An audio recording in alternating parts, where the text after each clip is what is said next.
guys, nandito nga pala ulit kami sa clinic. Sinamahan ko nga pala si Nika magpakuha ng dugo at magpa-ultrasound. Habang hinihintay nga namin yung resulta, kumain muna kami dito sa McDo. Libre nga pala to ni Nika. Ang sarap nga ng matcha McDrip ng McDo try nyo din guys. Habang kumakain nga kami, nagkwentuhan lang din kami saglit. Pagkatapos nga ay bumalik na din kami sa Mednet. Nilakad nga lang namin kasi malapit lang yung McDo sa Mednet. Pagkakuha nga namin ng result ng blood chem ni Nika, pumunta na rin kami kung saan siya magpapa-ultrasound. Napaaga nga yung punta namin kaya nagpalista muna si Nika.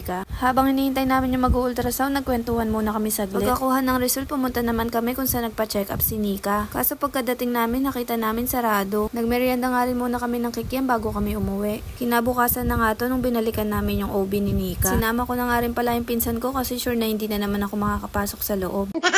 Habang hinihintay nga namin si Nika, nakita namin tong Honda. Pangarap ko nga yung ganyan kaso wala pang parking sa amin, baka sirain lang ng mga bata sa labas. Naglalakad na nga din kami dito para pumunta sa terminal. Nagbus nga lang din kami para makamura, tsaka pupunta din kasi kami sa Lemon Jar. Doon na nga din kami maghahapunan kasi nagke-crave talaga kami ng samji. Ang sarap din kasi talaga ng mga side dish doon, lalo na yung kimchi. Grabe, natatakam na naman ako habang bino-voice over to.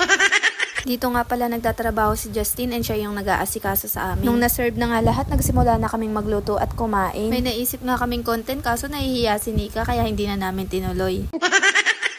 Yun lang guys, follow me for my next mini vlog.